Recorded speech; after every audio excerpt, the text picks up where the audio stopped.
Now, if I could ask you for a birthday present for us here it is. Tell one person this week to watch our show on Saturday at 8 and 11 Eastern, and again on Sunday night and on Monday night on Newsmax TV. You can also visit Huckabee.tv, and you can watch it on demand. We want you to help us keep this show growing in our third season. By the way, we have a great lineup for you tonight. We got friends from Duck Dynasty. We've got Louise Mandrell, one of the most amazing people in music. We've got Billy Graham's daughter, Ann, two very talented acrobats, as well, you'll not believe this, a Democrat presidential primary candidate. How about that for this show, huh? And that alone is a higher wire act in itself, considering how many candidates in the race. And believe me, I should know after running in the Republican primary of 2016, a little about that. But before we get to all of that, the impeachment talk in D.C. dominates the news so much that liberal ice cream makers Ben and Jerry's are launching a new flavor called Impeaches and Cream.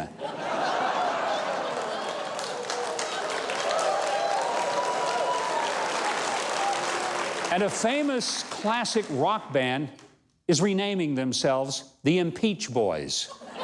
Okay, well, maybe not. But as Nancy Pelosi said this week, you gotta strike while the iron is hot. So what exactly does that mean? It's actually pretty revealing.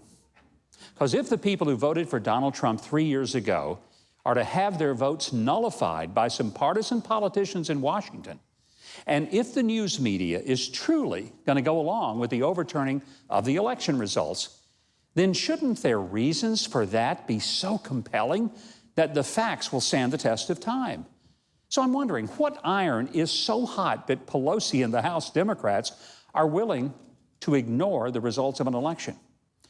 And why would that iron ever get cold?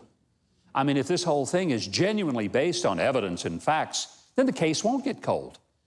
But I think we all know this isn't about evidence or facts. This is the rawest and most savage form of politics. But this time, there are some real dangers should it succeed. If this becomes the new norm following a presidential election, that the losing side refuses to accept the results and attempts to use any and every tactic possible to void the voter's choice and then replace it with the choice of bureaucrats and maybe a handful of others from the losing side, then, folks, we will have destroyed fair and free elections, and that's the bedrock of our system of government. Now, while the talk of impeachment dominates the current news cycle over everything else, the cries for impeachment aren't even new. In fact, our good friends over at the very astute Media Research Center compiled a little video that dates back to President Trump's first month in office.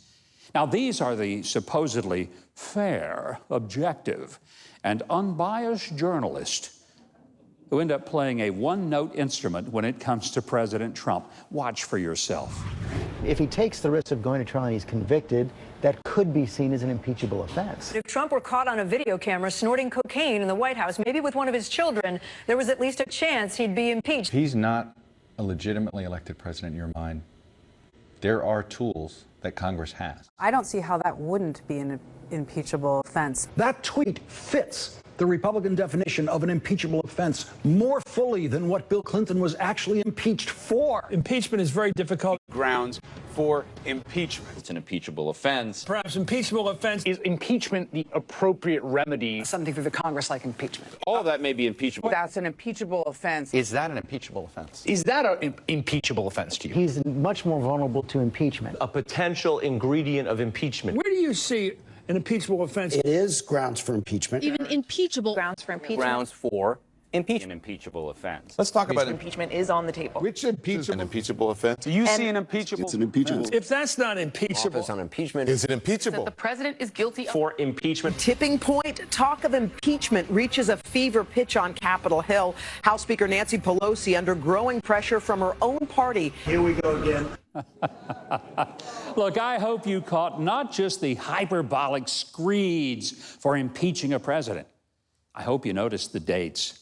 The call to impeach your president started the moment he was sworn in. In fact, some didn't even wait for the swearing in.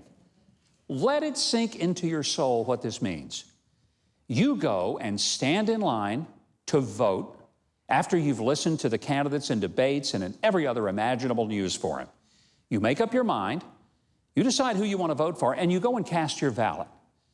And then some bureaucrats and politicians in Washington decide you're stupid. You shouldn't have voted that way. And they are so unhappy with how you and the other citizens voted that they decide to do away with the results and create a phony, fake basis to replace the president. The only thing missing for this to be called a real coup d'etat is having the military changing the occupant of the Oval Office at gunpoint instead of some partisan Democrats and the co-conspirators in the press doing it with a bunch of crooked lawyers. Thanks so much for watching, and I hope you enjoyed that video. If you did, be sure to leave a like, then subscribe, and hit the notification bell below. Now, if you didn't like it, you ought to find a Ben Shapiro video to detox you with more facts.